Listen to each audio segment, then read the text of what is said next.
Autonomia significa chiedere e indipendenza significa decidere. Autonomia si tratta di una riforma dello Stato italiano ed è quindi una decisione che spetta al Parlamento italiano, mentre l'indipendenza è un'azione politica che può fare il Consiglio regionale, questo grazie a un diritto internazionale che è stato applicato anche di recente in Scozia e in Catalogna.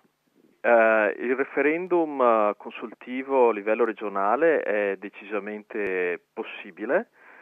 Di primo impatto l'ufficio legale aveva risposto che non era possibile perché non rientrava nelle competenze della Regione Veneto, però dopo aver fatto un incontro con il Presidente del Consiglio regionale Clodovaldo Ruffato ci siamo accordati per un secondo incontro la settimana prossima, dove Indipendenza Veneta presenterà un dossier giuridico sottoscritto anche da avvocati non indipendentisti ma esperti di diritto internazionale, che appunto sottolineano il fatto che la Regione Veneto, come rappresentante politico di un popolo, può applicare questo diritto internazionale, quindi può consultare i cittadini veneti su questo tema.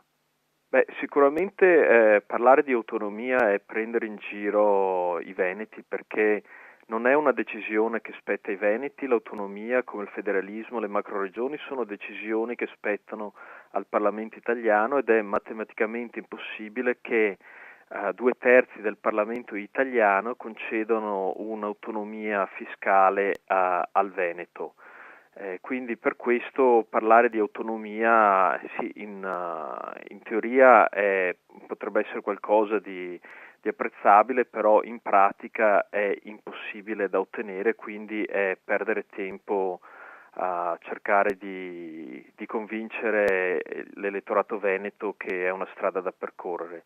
Quindi per questo bisogna puntare a un obiettivo sì più ambizioso che quello di indipendenza veneta, però da percorrere perché è praticabile e l'Unione Europea e la comunità internazionale sono dalla nostra parte su questo. Il dossier giuridico sarà presentato la settimana prossima e lunedì stabiliamo la data, quindi c'è già in programma di incontrarci e lunedì decidiamo la data esatta.